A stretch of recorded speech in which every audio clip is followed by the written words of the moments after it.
Praise the Lord. आप सभी लोगों को आज बुधवार के दिन में आराध्य यूट्यूब चैनल में आपको स्वागत है।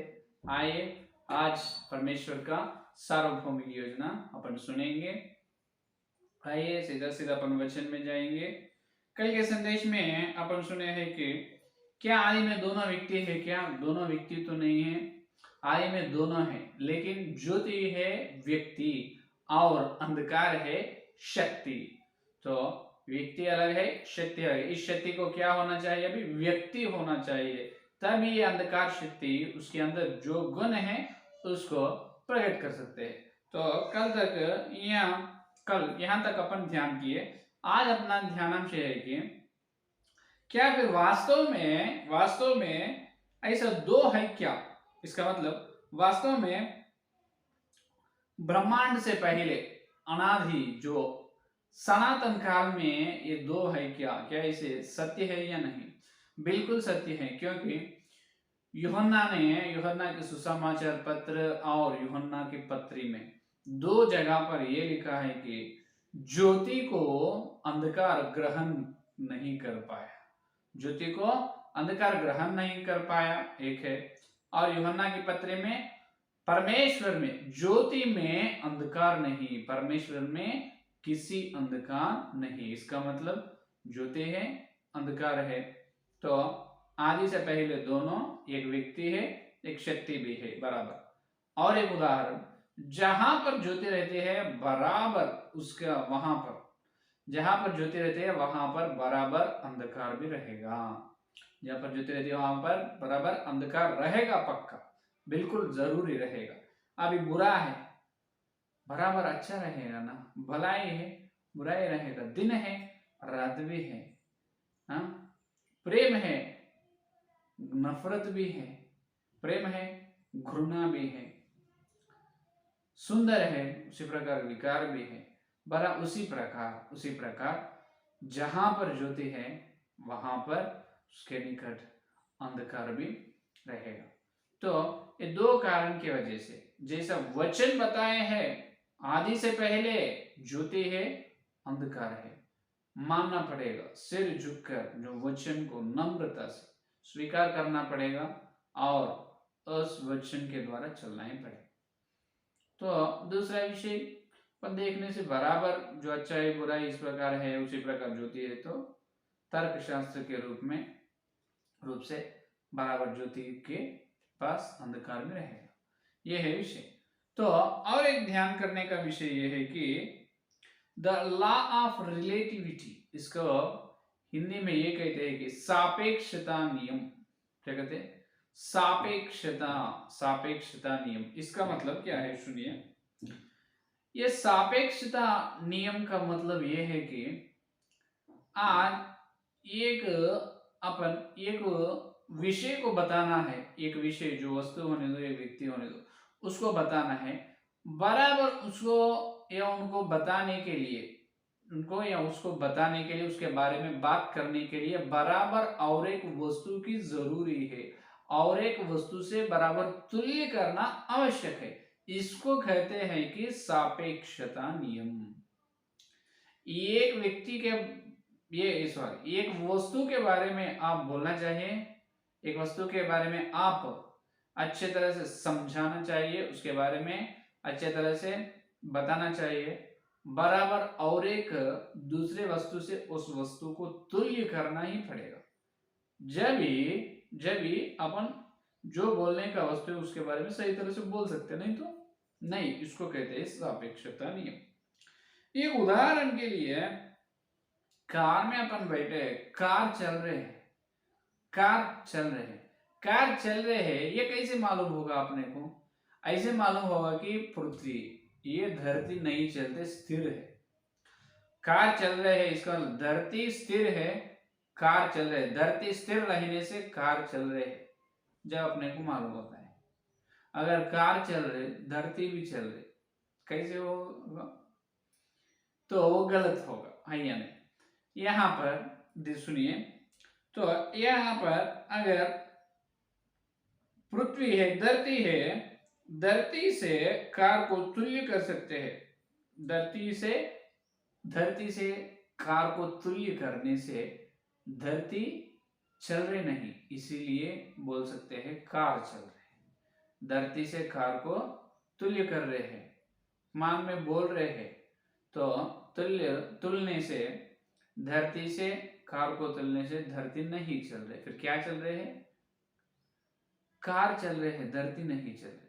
उसी प्रकार एक व्यक्ति के बारे में बता रहे हैं, वो व्यक्ति बहुत अच्छा आदमी है, बता रहे अपन गवाही दे रहे व्यक्ति के बारे में, वो मनुष्य, वो व्यक्ति बहुत अच्छे आदमी है, बहुत अच्छे आदमी। इसका मतलब यह है कि एक बुरे व्यक्ति के बारे में तुमको पहले ही मालूम है। किनके बारे में? एक बुरे व्यक्ति के बारे में तुमको मालूम है, इसीलिए कह रहे हैं वो व्यक्ति अच्छे व्यक्ति है, बहुत अच्छे व्यक्ति है। इसका मतलब तुमको एक बुरे के बारे में मालूम है, एक बुरा व्यक्ति की कल्पना तुम्हारे मन में है, तो इसीलिए उस बुरे व्यक्ति की कल्पना से बुरे व्यक्ति की कल्पना से तुल्य करके बता रहे हैं ये व्यक्ति अच्छे व्यक्ति है, बहुत अच्छे व्यक्ति है या नहीं? तो यहाँ पर एक वस्तु को और एक वस्तु को बराबर तुल्य करके बताने से उस वस्तु के बारे में अच्छे तरह से बता सकते, इसको सापेक्षता नियम। वस्तु ही नहीं, मनुष्य व्यक्ति को भी किसी व्यक्ति के बारे में तुम बताना है, बराबर उसके तुल्य करना ही पड़ेगा दूसरे व्यक्ति से। एक अच्छे व्यक्ति है और तो उसका मतलब एक बुरा व्यक्ति बराबर रहेगा, है या नहीं? तो इस प्रकार परमेश्वर के बारे में अपन सोचे तो परमेश्वर कैसे व्यक्ति है? परमेश्वर आदि से पहले परमेश्वर है। परमेश्वर कैसे व्यक्ति है? वचन में बहुत जगह पर लिखा गया है कि परमेश्वर का स्वभाव और परमेश्वर का व्यक्तित्व है कि परमेश्वर पवित्रवान है। क्या है? परमेश्वर पवित्रवान, परिशुद्ध है, पवित्र परमेश्वर है। तो अभी परमेश्वर पवित्र है, ये कैसे बोल सकते हैं परमेश्वर पवित्र है? बहुत यहाँ मूसा से कहा है कि सिनाई पर्वत पर यहोवा ने, मैं जैसा पवित्र हूँ उसी प्रकार इस्राएल लोग भी पवित्र रहना है। प्रथम पेतरुस की पत्री में भी वही कहा पेतरुस ने प्रथम अध्याय में, मैं जैसा पवित्र हूँ सारे चाल चलन में तुम भी पवित्र रहना है। यूहन्ना के टपू में यूहन्ना ने दर्शन देखा है, प्रकाशित वाक्य में यूहन्ना भी देखा है, परमेश्वर पवित्र, परमेश्वर उनके सामने प्रकट हुआ है। तो परमेश्वर का पहला स्वभाव, परमेश्वर का व्यक्तित्व क्या है? पवित्र है, पवित्र है। तो ये कैसे बोल सकते हैं अपन पवित्र है? परमेश्वर पवित्र कैसे बोल सकते हैं? आज इस युग में, ये युग में अपन है, इस युग में अपन देखने से जहां भी देखो पाप है, पूरा बुराई, गलती, बुरे लोग, ईमानदार कोई भी नहीं है, पवित्र कोई भी नहीं दिख रहे, कहाँ भी झूठ, असत्य, पापी संसार है पूरा। तो ये पूरे पाप की युग में अपन देखे तो ये पूरे खराब हो गए इस संसार के, और पाप, नियम, बुरे, गंदगी, ये सबको देखने से अपन बोल सकते हैं परमेश्वर पवित्र है। ऐसे लोगों के लिए जैसे परमेश्वर कभी भी नहीं रहेगा, ऐसे लूटेगा नहीं परमेश्वर, ऐसा धोखा देगा नहीं परमेश्वर, ऐसा हत्या नहीं करेगा, ऐसा पाप के कार्य परमेश्वर नहीं करेगा, बोल सकते। क्योंकि ये युग में जो बुरे लोग हैं, पाप लोग हैं, तो पाप चल रहे हैं यहाँ पर, तो ये सब को देखकर इससे तुल्य करके अपन बोलते हैं परमेश्वर पवित्र है, सच है। तो ये युग में तो ऐसा है, ये सबको देखते खुद अपने को मालूम होता है कि परमेश्वर पवित्र है। ये युग से पहले, अभी जो चल रहे ये युग से पहले, पीछे युगों में कैसे बोल सकते हैं? पीछे युग में परमेश्वर पवित्र कैसे होगा? फिर वहां पर भी परमेश्वर पवित्र ही होगा। कैसे? इस प्रकार होगा कि देखिए, तो जहां पर एक नकारात्मक शक्ति है उसके अलावा बराबर सकारात्मक शक्ति भी रहते हैं। जहां पर नेगेटिव फोर्स है उसके अपोजिट में पॉजिटिव फोर्स रहेगा। आज पाप नियम है, पाप व्यक्ति है, इसका मतलब यह है कि एक पवित्र व्यक्ति भी कोई है। इस प्रकार कुछ तरह के पाप नहीं करे सो एक व्यक्ति है, उन्हें परमेश्वर बोल सकते हैं अपन, है या नहीं? तो इस युग से पहले परमेश्वर कैसे होगा? इस युग से पहले ही परमेश्वर पवित्र ही होगा, क्योंकि कहाँ पर है? इस युग से पहले कौन है? अब ये धरती है, इस युग से पहले परमेश्वर ब्रह्मांड को करे, बहुत सारे संसार को, वहां पर स्वर्ग राज्य को करे है, देवदूताओं को करे है, और परमेश्वर का पुत्र हर एक संसार में महिमा के वासियों को किया है। तो वो लोग से तुल्य करने से भी परमेश्वर पवित्र है। कैसे बोल सकते हैं? बोल सकते हैं कि अय्यूब का ग्रंथ में, अय्यूब का ग्रंथ 4 का अध्याय, अय्यूब का ग्रंथ 4 का अध्याय 18 वचन देखिए। अय्यूब का ग्रंथ 4 और 18 वचन में, 18 वचन में परमेश्वर ने यह बता रहे हैं कि देख, वह अपने सेवकों पर भरोसा नहीं रखता और अपने स्वर्गदूतों को दोषी ठहराता है। सेवकों पर भरोसा नहीं रखता और क्या करे? स्वर्गदूतों पर, सेवक का मतलब परमेश्वर का पुत्र, और स्वर्गदूतों पर, सेवकों उनके पुत्रों पर भरोसा नहीं रख रहे परमेश्वर, स्वर्गदूतों पर दोष टकरा है।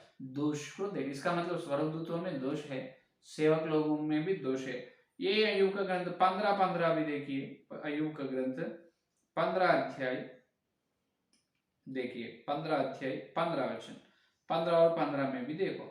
देख, वह अपने पवित्रों पर भी विश्वास नहीं करता और स्वर्ग भी उसकी दृष्टि में निर्मल नहीं है। हालेलुया। सेवक लोगों या स्वर्गदूतों पर दोष है, और स्वर्ग भी निर्मल नहीं है। इसका मतलब किसी न किसी दोष या लोक दोष, तो कुछ तो गलत तो है सेवक या स्वर्गदूतों के अंदर। इसका मतलब वो सेवक लोग या स्वर्गदूतों से देखने से परमेश्वर क्या है? एकदम परमेश्वर निर्मल है, परमेश्वर शुद्ध है, परमेश्वर पवित्र है। कब? पीछे युगों में। कब?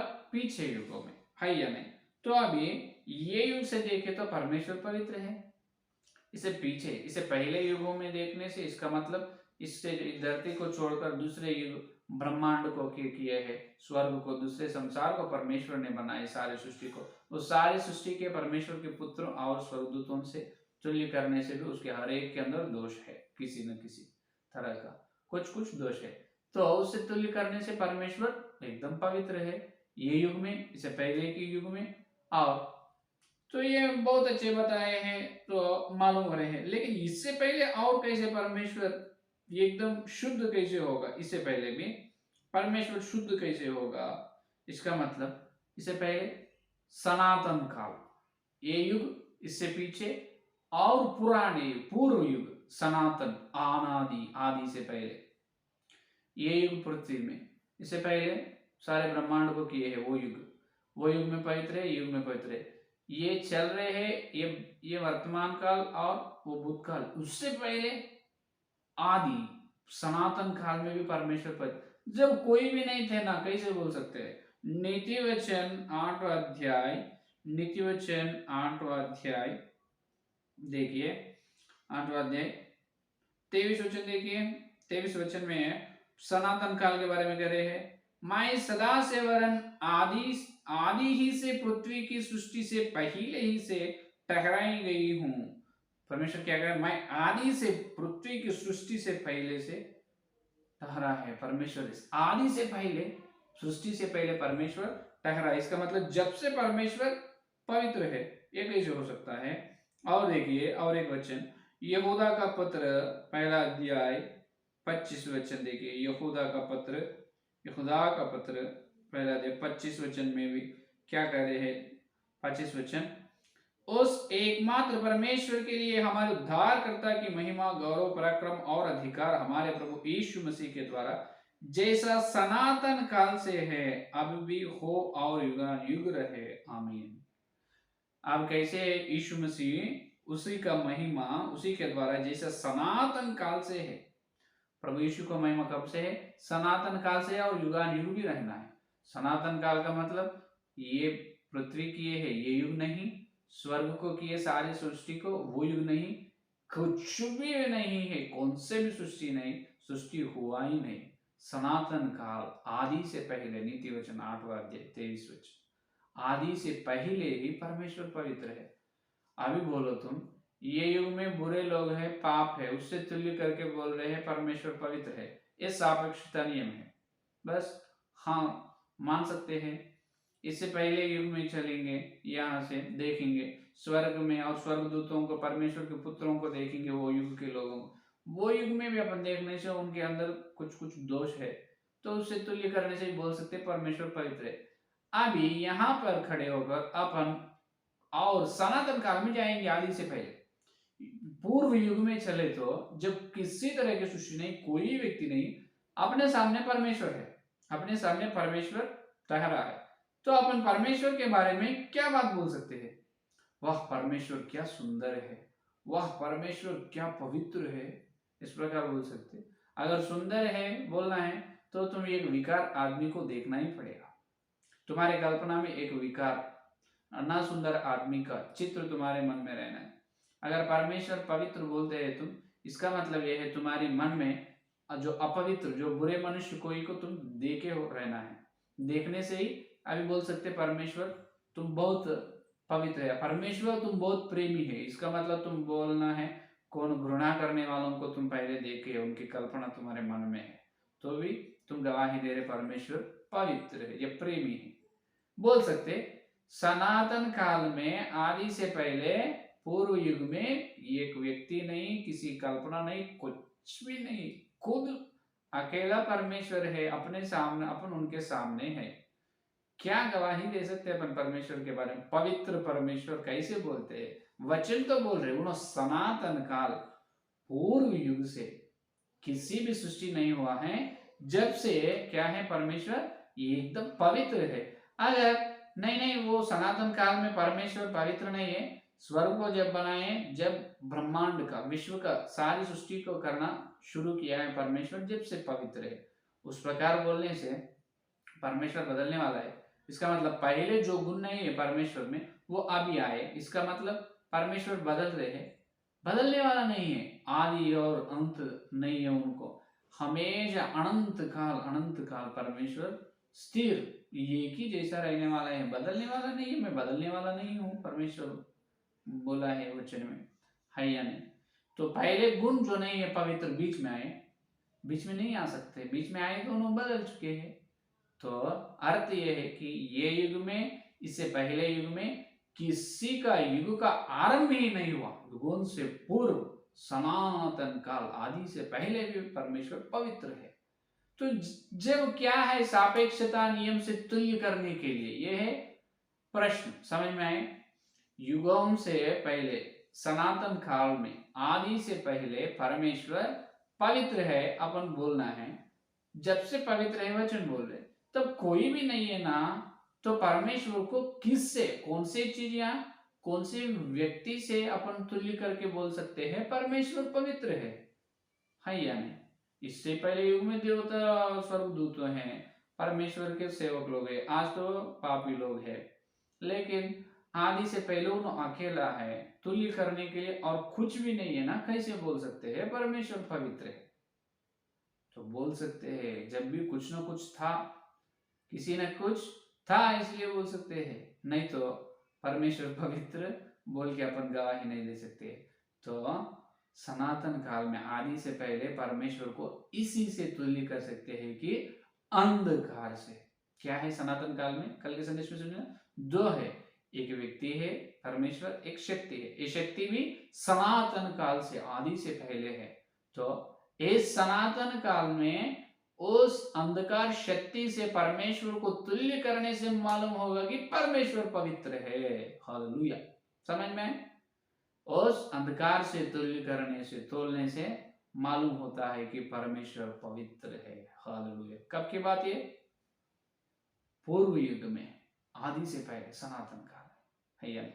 तो अंधकार शक्ति, उस अंधकार शक्ति को कोई बनाया नहीं, खुद है वो परमेश्वर के जैसा। तो अंधकार शक्ति में क्या है, क्या क्या गुण है? परमेश्वर से तोलने से परमेश्वर पवित्र है, इसका मतलब वो अपवित्र है बोल नहीं सकते, और अपवित्र है इसलिए परमेश्वर पवित्र है। उसके अंदर दुष्ट बुराई गुण है या नहीं? तो उसके बारे में कल के संदेश में सुनिए, क्या क्या है अंधकार शक्ति में, क्या क्या दुष्ट गुण है, कल के संदेश में सुनिए। ठीक है, ये है आज का संदेश। समझ में आए तो संदेश फैलने के लिए प्रार्थना करें। हालेलुया हालेलुया, धन्यवाद धन्यवाद धन्यवाद करते यीशु मसीह, इस बुधवार के दिन तुम्हारे पवित्र आत्मा के द्वारा तुम भेज तुम्हारे सत्य संदेश के लिए धन्यवाद। हे प्रभु, अभी तक परमेश्वर की सार्वभौमिक योजना में प्रभु अभी तक सापेक्षता नियम के बारे में हम सुने हैं। तुम वचन में तुम सनातन काल से पवित्र है और पूर्व युग में पवित्र है, युगों से पहले पवित्र है, पूर्व युग में, अभी चल रहे युग में भी पवित्र, युगा युगा पवित्र है। जय मसीह, आपको धन्यवाद मसीह, आपको धन्यवाद करते, आपको महिमा हो प्रभु। तुम्हारे पवित्रता के बारे में हमको बताए, परमेश्वर क्यों पवित्र है ये हमको बताए। बहुत अच्छे प्रभु संदेश हमको दिए, धन्यवाद करते हैं। जितने लोग संदेश सुना और सुने, हर एक के अंदर संदेश फल फल। और कल मिलते जब प्रभु, और तुम्हारी पवित्रता के विरोध जो काम कर रहे हैं उसके बारे में भी हम ध्यान करके, हे प्रभु, हम हमारे जीवन को सुधारने की अनुग्रह दें। इस सारे प्रार्थना को यीशु मसीह के नाम से मांगते हैं पिता, आमीन आमीन। परमेश्वर का प्रेम, मसीहा का अनुग्रह, पवित्र आत्मा की सहभागिता यह दिन लेकर यीशु मसीह का दिव्य आगमन तक हर दिन सत्य संदेश सुन रहे हैं हर व्यक्ति को, हमारा यूट्यूब चैनल सब्सक्राइबर्स को सर्वदा साथ रहेगा। आमीन आमीन। प्राइज द लॉर्ड, धन्यवाद। कल मिलेंगे।